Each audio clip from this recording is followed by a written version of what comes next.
Hi, this is Dinah Everett-Snyder. Last week I spoke at some length about our current new healthcare plan, and I used the examples of our veterans and our autistic children to highlight some of the issues with the Unaffordable Healthcare Act and what our veterans have been experiencing through the VA healthcare system, and how really the Unaffordable Healthcare Act is the VA on steroids.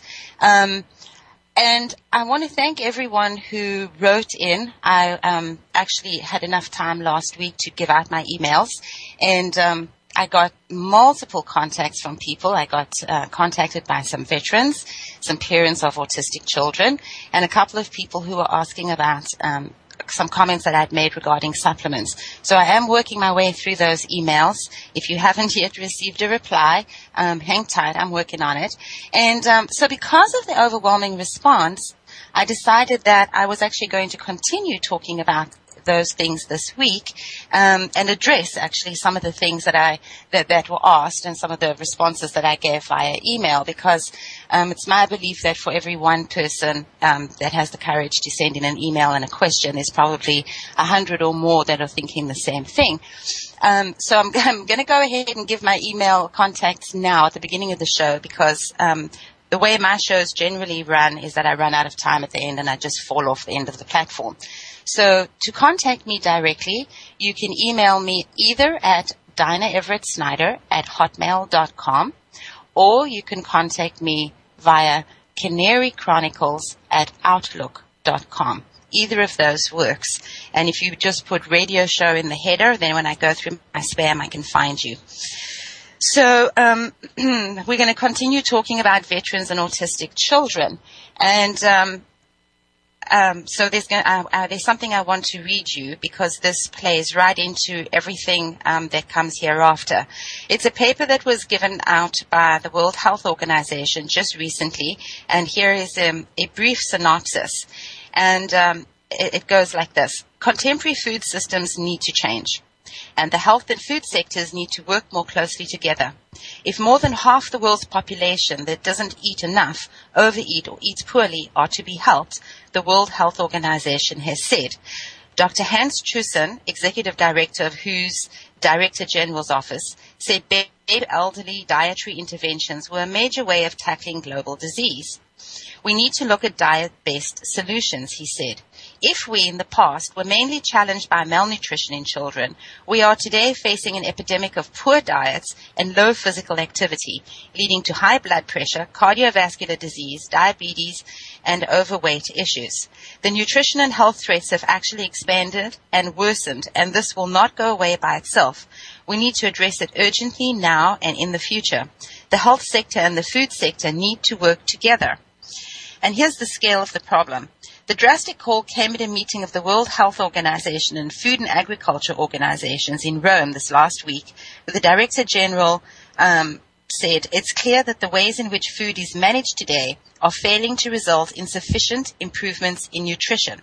The most shocking fact is that over 840 million people still suffer from hunger today, despite the fact that the world already produces enough food for all and wastes 1/3 of it. So, it's important for me to have read that, because most people complain that, and of course our media is full of this, that there's too many people in the world and there's not enough food. And it's one of the primary ways in which companies like Monsanto have been able to ramrod genetically modified foods through legislative process and into a field near you, and then into a grocery store, contaminating all of our food chain. Is based on this premise that, oh my God, there just is not enough food to feed everybody and there's too many people. And it's patently not true. So this goes on to elucidate that, and you're welcome to go to the World Health Organization website and look at this expanded paper, which I'm not going to read here. In addition to the hundreds of millions that go hungry every day, another 2 billion suffer micronutrient deficiencies.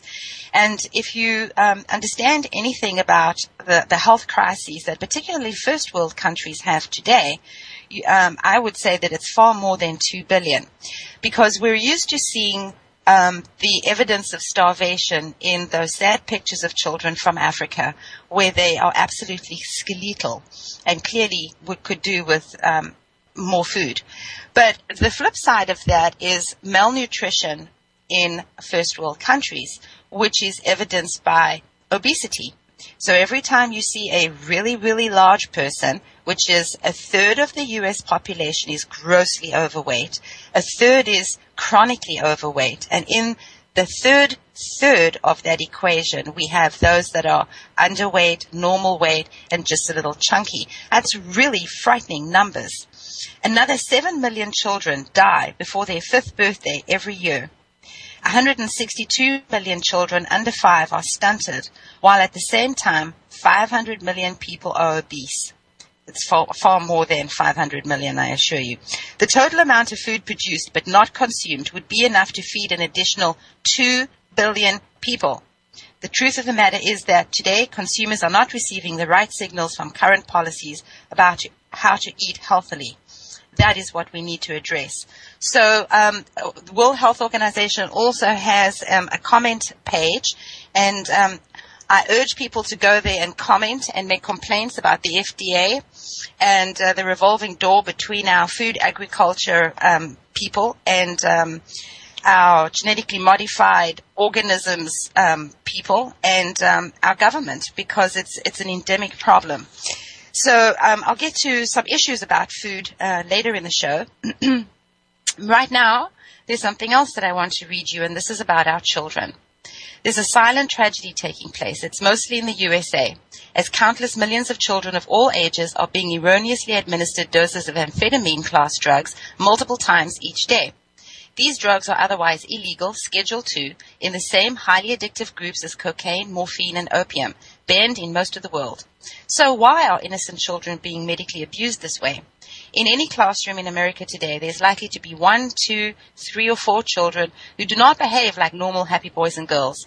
Instead, they walk around with blank, zombie-like stares. They're unwilling to interact meaningfully with their friends and others. These children represent among the worst failures of parents, schools, and society towards our younger generation, the very future of hope and hope of humanity.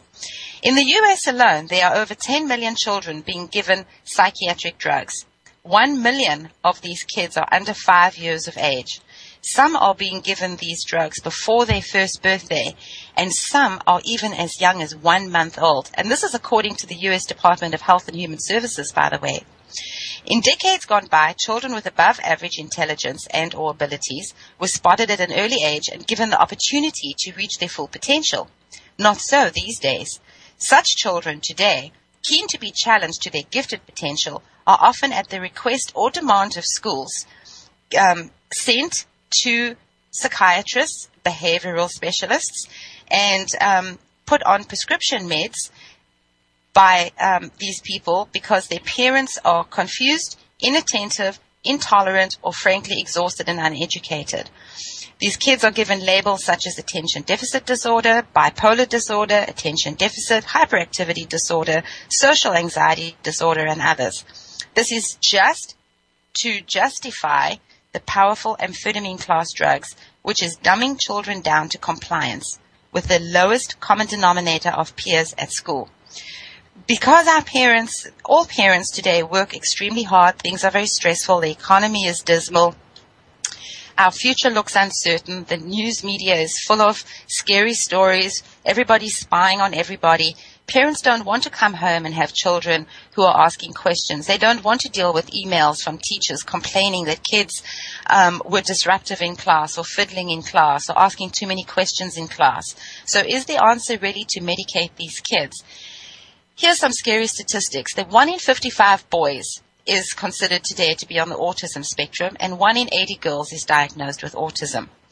Our school education department says that 1 in 5 children has a learning disability. 1 in 5. Yet our classrooms are filled with 30, 40, and 50 children.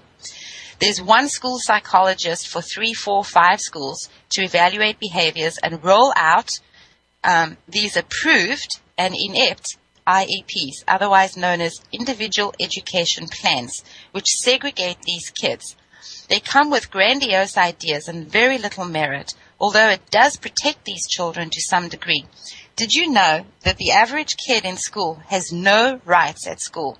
Parents are under this assumption that when they drop their kids off at school in the morning, schools take on the responsibility of parent, and as such want to create a safe environment, conducive to learning, and all these other frilly sounding words that you read when you look at paperwork to do with schools. And none of it is true. Absolutely none of it.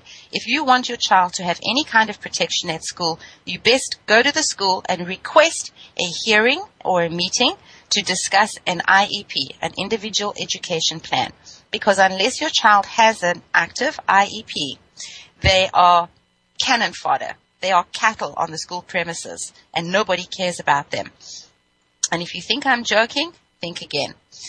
We recently had a thing with transgender kids. Even in kindergarten, children are being encouraged to identify with one sex or another, and often the opposite sex. And while I'm not willing to comment on that as a paradigm, what is disconcerting is that at any time, any of these kids can choose to use the bathrooms of the opposite sex, because this is their right. But what about the rights of others? To all those parents who have little girls at school, schools that go to 6th grade, what are you going to do with your kindergarten girl when a 5th grade and a 6th grade boy decides one day that he's a transgender kid and he is now going to use the girls' bathrooms where your kindergartner goes? That was just my little transgression of the moment. So our children essentially have become the victims of poor diet, lack of nurturing, unhealthy lifestyle, and an uncaring, hyper-controlling society where everybody's spying on everybody and everybody's dictating what everybody else can do all the time. Tens of millions of children have suffered severe but reversible neurological damage due to the processed junk foods given by parents and schools, toxic drinks such as sodas containing aspartame, forced vaccines and other medications, and toxic contamination from environmental sources. These toxins attack the developing brain of the child in various ways, generally manifesting, if not autism, as an abnormal behavioral response such as an inability to concentrate, restlessness, fatigue, inability to learn, difficulty socializing, and so on. All of these symptoms can be fully resolved, and the child can be restored to a full physical and mental health with a natural, balanced diet and lifestyle. The consequences and dangers of feeding amphetamines to children are, but are not limited to, heart problems, mania and psychosis, hallucinations, depression and anxiety, violence, hostility and aggression, seizures, suicide attempts, homicidal ideation, and death. The only so-called disorder is not with children, but with a broken, controlling society and parents and teachers, administrators, religious leaders who lack compassion and responsibility. They're putting their own needs and the needs of the collective, the requirement of an easy life before the health and well-being and the future of our children.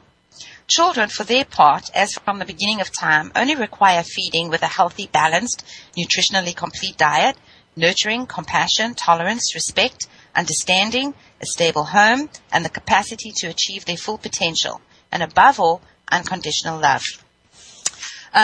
This plays right into what we're seeing with our veterans. There are a lot of very striking similarities between children on the autism spectrum, ADHD, OCD, and their hypervigilance and their chronic neuroses across the board, and our returning veterans. And it's absolutely there's absolutely no reason why the department, the military department, hold on a second, I'm getting a flickering screen, so I don't know if I'm going to get dropped in a second. It's very disconcerting. All right, well, I'm going to keep talking. I'm pretty sure they'll let me know if I get dropped. The Department of Defense has come out and announced that they have seen an absolute surge in their clinical evaluations amongst their active duty soldiers and veterans of autism spectrum things like hyperactivity, hypervigilance, and all of these things. And these are not previously undiagnosed symptoms. These are as a result of everything that has been done to them in the military and their experiences. I'm going to read you some statistics. Nearly 1 in 7 homeless adults are veterans as of December 2011. There are more than 67,000 homeless veterans that were counted on a given January night in America last year. More than 4 in 10 homeless veterans was found unsheltered. Almost half of homeless veterans were African American in 2008, despite the fact that only 11% of veterans overall are African American. 1.5 million veterans are at risk of homelessness due to poverty, lack of support networks, and dismal living conditions. 30.2% of veterans aged 18 to 24 were unemployed, according to the unpublished 2011 Bureau of Labor Statistics data. Nearly 1 in 10 veterans with disabilities was not employed. And there is a document that you can go and look at. It's called, it's a report, and it's called Upholding the Promise, Supporting Veterans and Military Personnel in the Next 4 Years. And it was done by Philip Carter. He goes on, this is a very, very current paper. It was done at the end of last year. And here I'm going to read you some of the statistics that he came up with. Of veterans receiving VA services, notably in 2005, 1,013 had died of accidental drug overdose. Overdose is a greater threat to our veterans than suicide. And the overall and overdose risk is more than double that of the general population. And the average age is 29. Our 29-year-old veterans are dying in unprecedented numbers. 22 veterans a day are dying on the streets of America. We have an uncalculated number of our children that are dying as a direct result of the amphetamine drugs that they are placed on by their doctors. Unfortunately, these numbers are not being correlated, but what we are seeing is that these children have been on these drugs for years. Then they're exposed to heat on a blacktop, doing a lot of physical activity, sports, etc. And they are dropping like flies. They are dying out on the tarmac at school or during sports events. And in the coroner's report, it says that they died as a result of an enlarged heart or malformations in their organs and things to do with their brain. But if you go back and you look at all the side effects of all of these drugs that we insist on putting our children on to cope with their supposed behavioral and learning disorders, you see a correlation between the risk factors and what these children really are dying from. So, back to our veterans. In 2009, military doctors wrote 3.8 million prescriptions for narcotic pain pills. That's 4 times as many as in 2001. And our amphetamine prescriptions in the military doubled between 2006 and 2009. And these aren't all for veterans, by the way. These are also for active duty soldiers.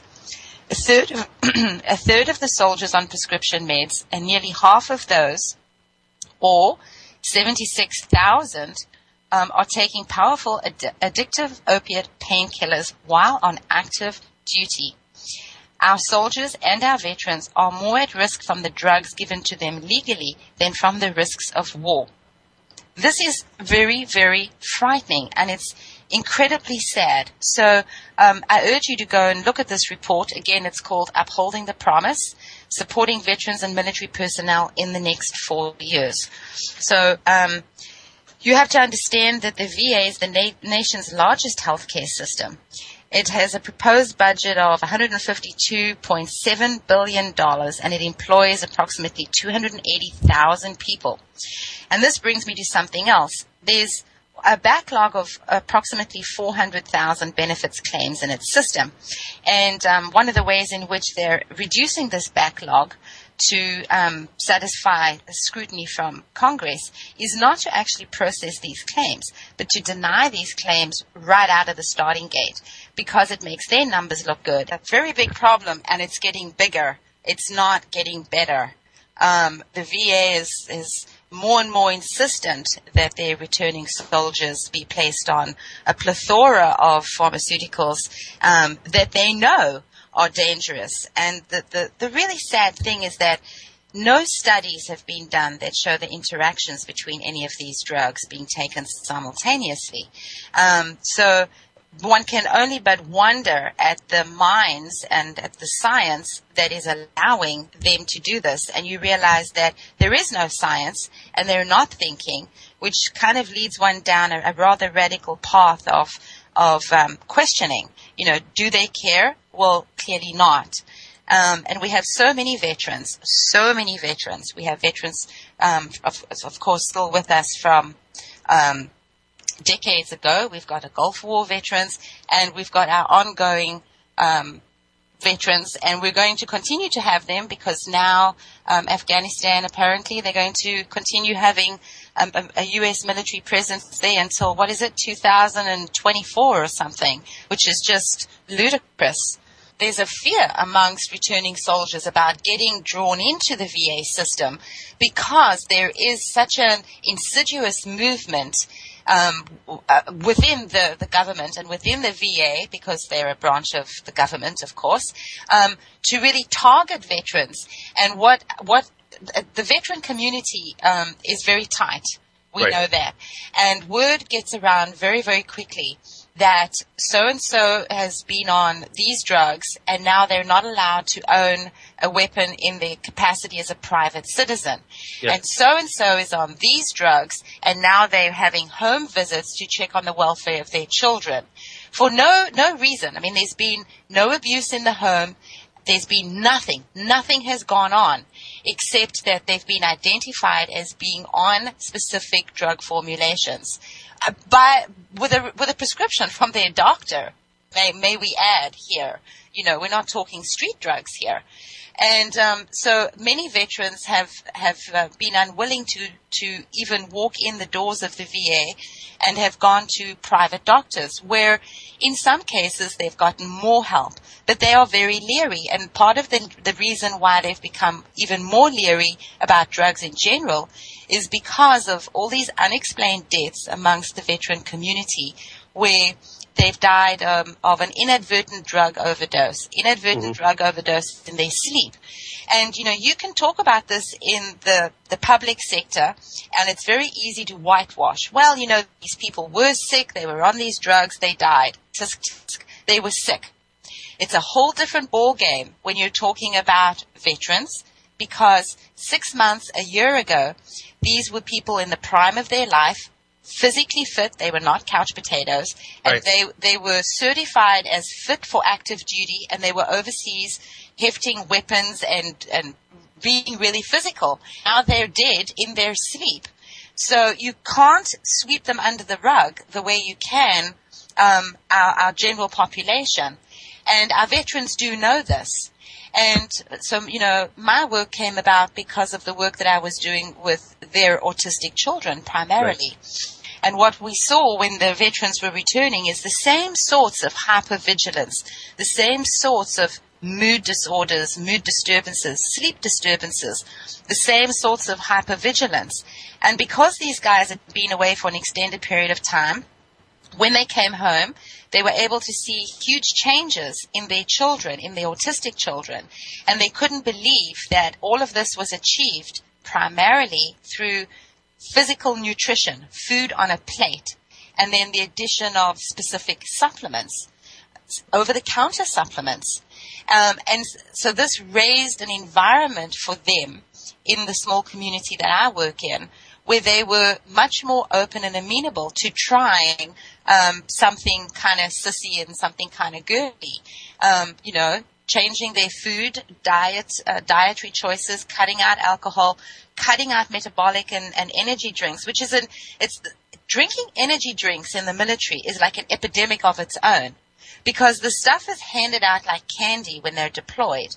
Everybody drinks it, and they come home, and now they're drinking not only alcohol, but they're continuing to drink all of these energy drinks, and continuing to have these PTSD symptoms and vigilance and all of the rest. So the stress on the adrenal glands alone and their cortisol levels, which is the death hormone, is astronomical. So you've got a real shitstorm waiting to happen before you've try to do anything to these guys at all. Yeah.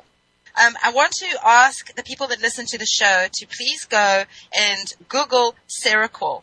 If you don't Google any other drug, but you want a good example of what all these drugs represent, go and Google the history of Seroquel, just to see how contaminated the decision-making process is when it comes to all of these drugs that our veterans and our children are being put on. And because it really does, it will highlight everything. I'm just not even going to say anything more. I want to talk briefly about some veteran studies that I did, which is actually how I met Charlie. And what we did is we took these veterans, we screened them very carefully, and we then what we created was we put them back into a team. Because something that has never been addressed with our veterans, much like something that is not actively addressed with children at school, although we talk about children and their cliques at school, and of course kids come home and they complain how, so-and-so was mean to them and they don't fit in with this group or that group or the other, and middle school becomes a real crisis. We change schools and this becomes a very serious thing for children. But we never talk about this as it pertains to our veterans. We have these guys they go through basic training where the human being is deconstructed and a soldier is reassembled. We send them off to war. We give them terrible irradiated food. We do all sorts of terrible things to them. We expect all sorts of terrible things of them. When they come back, we take away their gun. We give them their civvy clothes. We boot them out into Main Street where everybody says, well, you're back. Welcome. Suck it up. And move on with your life. Keep calm, carry on.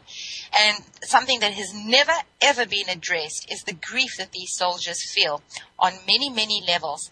And one of the griefs that we're able to address in the study is their loss of a team. Because one of the intrinsic parts of being in the military is being part of a team. You function together as a unit. You go everywhere together, no matter how small or big you are. And if someone is rotated out, they are replaced, and that is your team, whether you've known them for just 3 weeks, 3 months, or 3 years. The team is very central to the viability of our soldiers. And when they come home, they have lost that. So the first thing we did in the 3 studies was put them back into a team environment. And just that alone created a sense of comfort for these guys that allowed them to move to the next phase. We took out alcohol, we took out metabolic drinks, we cut back on their meat. They weren't allowed to go to pubs because there's alcohol there. That meant that they were no longer eating nuts and all sorts of things. We asked them not to eat nuts at home either because it's a mental trigger for alcohol. And so they had team therapy sessions, twin team where there was just 2 of them. So we had larger teams, and then we had them divided up into groups of 2, and we had individual therapy, and we had couples therapy. We put them together with their kids because one of the biggest fallouts in veteran families is the children. Their parents are away for large periods of time, and it's very hard for both of them to connect when the men and the women come home. So there was a focus on all of these holistic family dynamics. And in addition, we put them onto supplements. And it was over-the-counter things that addressed different issues that they have. So it addressed their pH levels. It addressed their magnesium deficiencies. Overwhelmingly, we found that they had chronic magnesium deficiencies. Just as we find in autistic children, they have chronic magnesium deficiencies. They have chronic micro and macronutrient deficiencies. And they all show symptoms of B vitamin deficiencies. And there's an enormous fallout in the body when you have these sorts of critical deficiencies. The body can only function if it has magnesium. If there's a magnesium deficiency, then it destroys everything else, all other things that come after the processing of magnesium in the body. So, of course, we supplemented with magnesium, ubiquinol, fish oil, coconut oil, selenium, magnesium, potassium, calcium, the B vitamins, and folic acid, chlorella, spirulina, cayenne, glutathione, melatonin, glucosamine, MSM, tyrosine, tryptophan, 5-HTP, which is serotonin, fenugreek extract, DMAE, a product that is a holistic formulation to address their adrenal fatigue, blueberry leaf extract, milk thistle, hemp seed oil, bromelain and papaya capsules, acidophilus and apple pectin, goat milk probiotic blends, vitamin C, huge amounts of vitamin C. And the study ended with a 24-hour period where they all got stoned on cannabis in a very controlled environment as a team effort to peel back the layers of their emotions. They were very safe. They've built a team over 6 or 8 or 12 weeks, depending on the size of the study.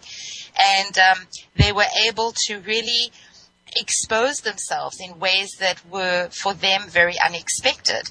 And it was a 24-hour period because veterans, soldiers are trained for endurance, and we don't recommend this for the public sector, for Main Street. This is something that was designed specifically for the military. And something that I was talking to Charlie about during the break is that, yes, these veterans were stoned for 24 hours. This is true. However, categorically for all 3 of the studies, I can say that cannabis is not a gateway drug to anything else. Quite the contrary.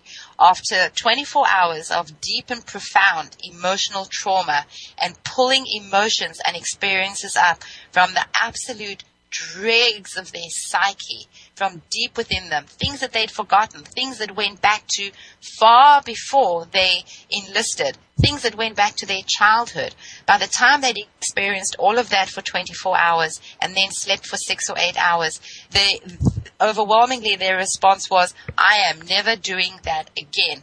So this whole thing about cannabis is very misdirected, and it's something that I feel very strongly about because myself, like so many people in Main Street, has been told that cannabis is a gateway drug and it's dangerous and it's addictive and it leads to all sorts of things. And I have children, so of course I'm very aware of that. If any of my kids ever came home and I heard that they had, gotten stoned, in parentheses, I would be extremely upset. However, it has its place. And the fact that the FDA and the VA has been unwilling to go with the abundance of incredible research that has been done into the different ingredients and phytophenols and THC and CBD and so on in cannabis, despite all of this research and everything that we know today. And by the way, most of the best research studies were done by our own government health departments. So the fact that these remain inaccessible to the people with the most need, to me, is criminal. I've been very conscious about letting people know that, these veterans signed up for this study and went through the screening process knowing that ultimately they were going to have to use cannabis very grudgingly. It wasn't a case of, there's a study and they're going to use cannabis, let's rush off and go and sign up. They were incredibly hesitant because one of the biggest things with the VA is random testing. And if they test you and you test positive for cannabis, you are automatically denied your benefits until you have completed an entire 21 or 28-day drug rehabilitation program, which itself is absolutely diabolical. Because this study was not licensed through the FDA. We would not ever have been able to license it through the FDA. And so for that reason, they were literally taking their future into their own hands because, of course, once they've been through a drug rehab program, then they're subject to seizure of any privately held weapons that they have, regardless of whether they have a license for them or not. So the potential fallout for them was very extreme, and they chose to take part in this study anyway because they were so fearful of what they were going through, and they knew that they really needed help. And because of what they had seen, the remarkable changes that they'd seen in their own children and in their friends' children, autistic children that had been on nutrition and supplement protocols, they were willing to sign up, despite the fact that there was cannabis involved. Well, here's a little bit of perspective. If you do a PubMed, which is a medical search engine, if you do a PubMed search for scientific journal articles that are published in the last 20 years that contain the word cannabis, you have 7,704 results. But if you add the word cannabinoid, the results increased to almost 16,000. And the word cannabinoid is interesting, and I want to put that out there because we all know that we have an immune system, and we all know that we have a central nervous system. But not too many people know that you come equipped with an entire cannabinoid receptor system, and that when an infant, a full-term infant, is born, we understand that their nervous system is very immature because they don't need it. They're not walking around. They don't have to be self-protective. But their cannabinoid receptor system is complete and utterly mature and developed. And when you hook these babies up to monitors and you breastfeed them, you see the entire cannabinoid receptor pathway, which goes through the entire body, including the brain, and it lights up. When you feed them a formula from a bottle, it does not light up. So this goes to this old wives' tale of, bottle-fed babies don't sleep really well, so you have to put a bit of cereal in there to put some lead in their stomach to make them sleep well, whereas breastfed babies really get drunk on the breast milk. It's so satisfying, and they sleep so deeply afterwards. Any mother who's breastfed a baby will be able to relate to having to wake the baby up during feeding. And it all goes back to this whole cannabinoid receptor system. I have been talking extensively about veterans and autistic children these last weeks, and my concerning parallels that I've seen between their symptoms such as chronic mood swings, night terrors, their hypervigilance, their repetitive motions, their anxiety levels, certainly their stress levels, many similarities between their chronic gut issues and their food fetishes. I've talked about veterans and cannabis, and a study which I created that utilized both fresh juice cannabis and one continuous 24-hour period of controlled therapy where they smoked cannabis for the entire 24 hours to achieve an emotional plateau against which it was really brutal observational therapy and a focused attention that could be given to each person's unique experiences during their deployment, and in fact reaching far back, further in their lives, as it turned out, often all the way back into their childhood. As a result of this study and the next two identical studies, I came to discover something very interesting, that when used appropriately for therapy, that cannabis is not a gateway drug, and in fact that the opposite is true. None of these veterans ever wanted to revisit the place that they had found themselves in and found within themselves, with the aid of the teams that we had constructed and the support infrastructure and the self-discovery and all of the healing that went on, it had achieved its purpose in the study, but it held absolutely no allure whatsoever for a repeat performance.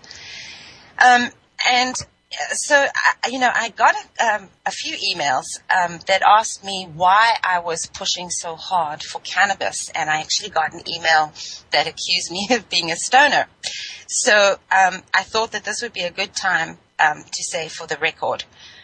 Firstly, I've actually never smoked cannabis. I've had an opportunity to taste it when it's fresh juiced. Where you just take the raw plant, the bud, the leaf, the stalk, and everything, and you juice it. And I have to tell you that it has the most god-awful taste on the planet. But I did taste it, and I did notice some interesting feelings within myself, energy levels and things like that. Of course, there may have been a placebo effect, but I assure everybody that I'm not a stoner, and that I had gone to enormous trouble to select cannabis after researching not only cannabis, but multiple other options to use in the study. And the reason why I ended up selecting cannabis for this study was in part because of its inherent lack of danger to the human body, which I'll get into further into the show today. And the benefits of the fresh juice phytophenols, as well as the dynamic relationship of the cannabinoid receptor system, which is found in the human body. So, I'll just say it here. All mammals have a cannabinoid receptor pathway system, and it's very much as finely and delicately laced throughout the body as the entire nervous system.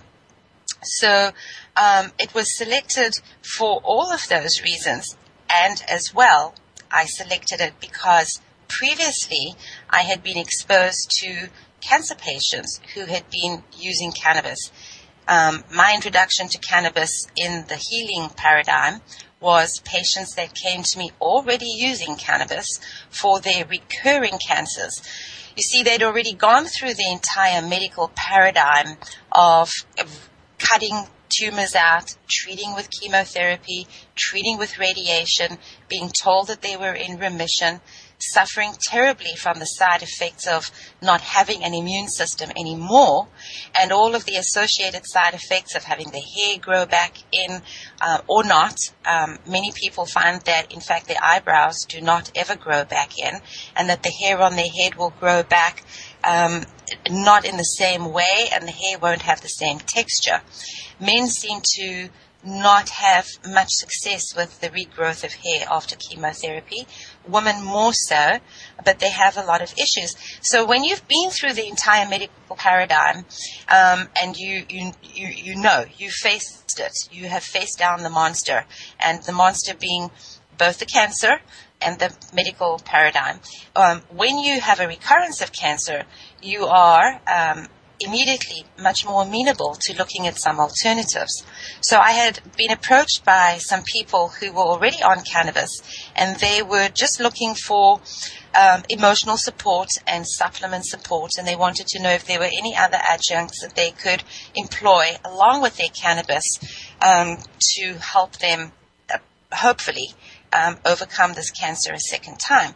And based on what I discovered with these people, I became very open. And before, I was very closed to the idea of cannabis. I, like everybody else, had totally bought into this idea and ideology that cannabis is terrible, it's evil, it's reefer madness, and that people that smoke cannabis were lazy, homeless, good for nothings. I mean, all of these social things, that constructs that we are fed day in and day out.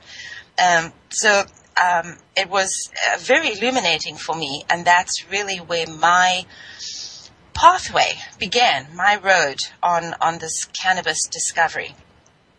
So now I'm going to read you something. I like to always read something. And it's some statistics.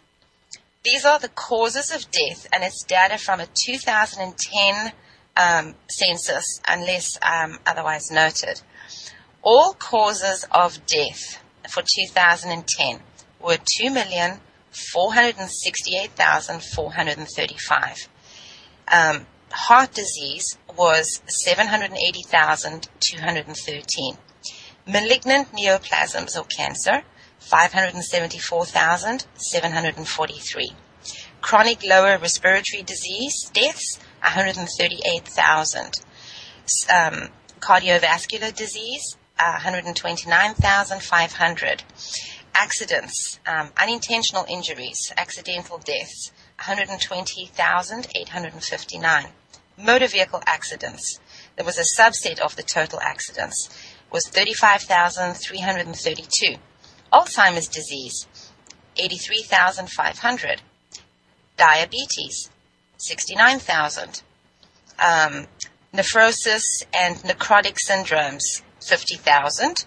Influenza and pneumonia, 50,000. Drug-induced deaths, part 1, 40,393.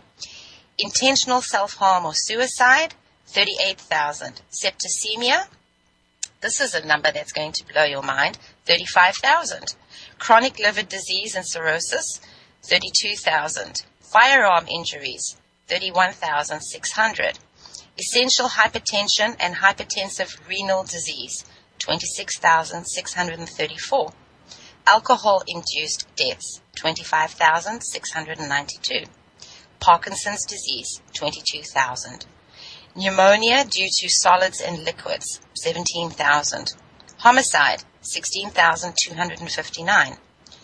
Human immunodeficiency virus or HIV, 8,369. Viral hepatitis, 7,564.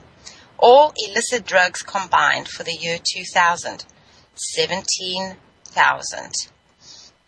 Drug overdose total, 38,000. Pharmaceutical drug deaths, 22,000.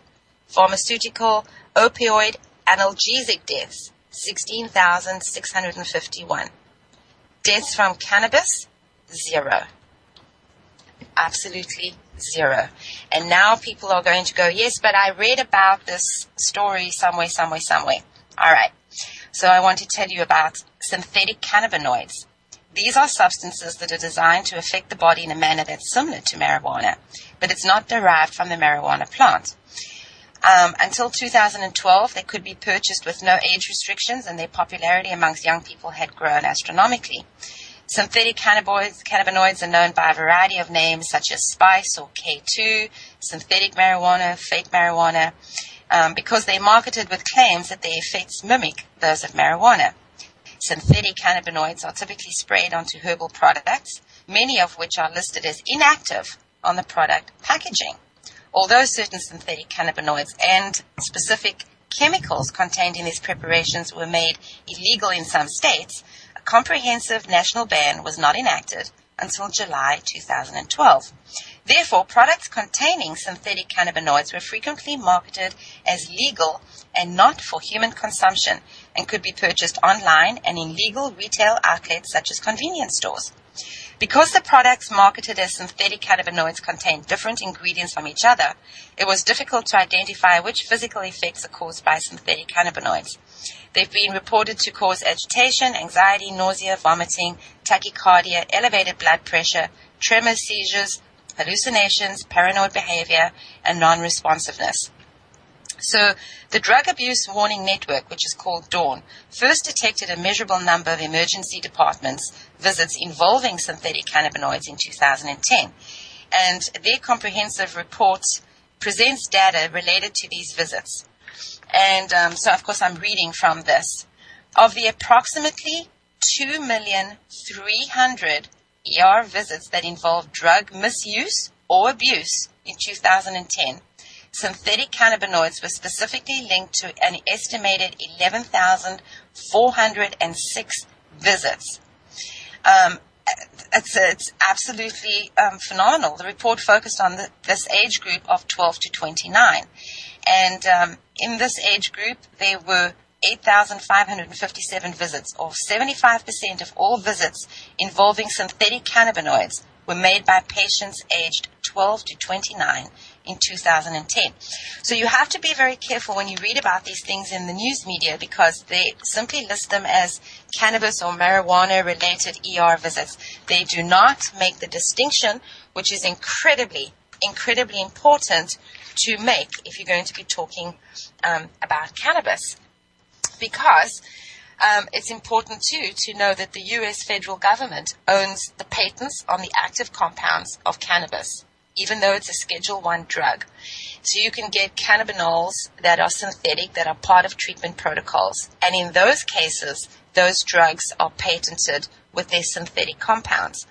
In drugs that have active constituents of the actual plant, it is the drug or molecule cohort that is patented, and the active cannabinoid ingredients are considered in the patenting process to be minor adjuvants, when in reality it is in fact the active constituents of the cannabis that are doing whatever the drug is being sold for as its intended purpose. So there's some very insidious things going on in this industry. And so at this point, it behoves me to talk a little bit about cannabis itself, because I've gotten some emails complaining that our shows have ended right before I was going to get into what they perceived was some nitty-gritty on cannabis itself. So I'm going to actually ask my tech guy if he can put up some links with this particular show, because there are some fantastic websites that I would recommend, but I'm not even going to try and give them to you on the show. They're just too complicated, but I will make sure that they go up with the show.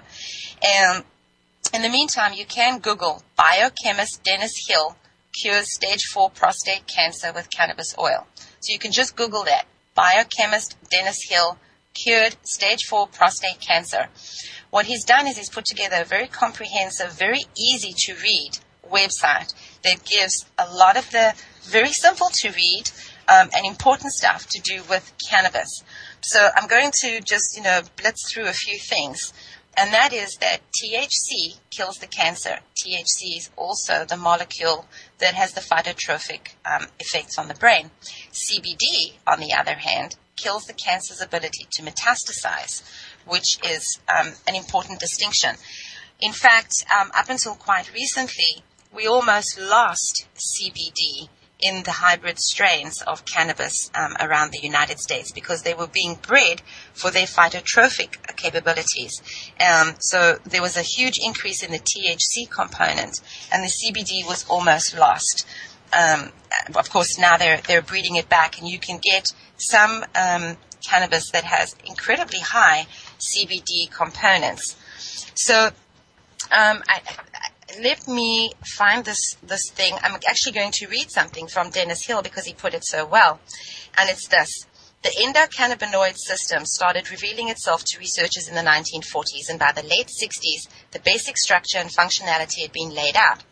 Today, we know that the endocannabinoid system is a comprehensive system of biochemical modulators that maintain homeostasis in all body systems, including the central and peripheral nervous system, all organ systems, somatic tissues, and all metabolic biochemical systems, including the immune system. So if you understand that if you look at a body, if you could look inside the body, you could see the highway, the interconnected highway of your immune system and your cannabinoid receptor system and your nervous system. And they are all overlaid upon each other. Something that's very telling with the cannabinoid receptor system is that it goes everywhere in the body, including the brain. This is why when you take the active components of cannabis, they can treat brain cancer because the pathway allows these molecules access to the brain across the blood-brain barrier. And our blood-brain barrier is there to keep our brain separate from our immune system so that whatever's going on with the body is not always less likely to affect the brain. There are some criteria that when they're in place, of course, disease crosses the blood-brain barrier. And cancer can be one of those. So this homeostatic matrix is not a recent evolutionary twist just for humans. We find the endocannabinoid system in every chordate creature for the last 500 million years. It is a fully mature biochemical technology that has maintained health and metabolic balance for most of the history of life itself. Remember, as I said, that all mammals have a cannabinoid receptor system. The two major interactive systems within the endocannabinoid system are, one, the cannabinoid receptors that we find on all cell surfaces and neurological junctions, and two, the endocannabinoids that hit the receptors to trigger various metabolic processes. So if you look at cannabinoid receptor distribution maps on the body, you see that CB1 receptors, are most sensitive to anandamide, which are found in the brain, spinal nerves, and peripheral nerves. CB2 receptors are preferred by a whole nother pathway and are found largely in the immune system, primarily the spleen. The nature of the endocannabinoids are functionally much like neurotransmitters, but structurally are different. They're in the family of signaling specific lipids in the body. These signaling cannabinoids keep track of metabolic systems all over the body. This information is shared with the nervous system and the immune system so that any imbalance is attended to. If the body is in chronic disease or emotional stress, the immune system can fall behind and lose control of compromised systems. It's here that the phytocannabinoids can pitch in to support the stressed body in a return to health. The cannabis plant provides analogs of the body's primary signaling cannabinoids. THC is a mimetic, and CBD is also mimetic to other areas of the body. They have the same affinity to CB1 and CB2 receptors, providing the body with additional support for the immune and endocannabinoid systems. Phytocannabinoids supercharge the body's own endocannabinoid system by amping up the response to demand from the immune signaling system. So I would urge you to go there and read it, whether you are sick or not, and regardless of your particular feelings about cannabis, because it's very important that we get this information out there and that people understand that most of what you've been led to believe regarding cannabis is absolutely not true. THC kills the cancer by shredding the mitochondria, and there's an enormous cascade of issues that occurs along with that.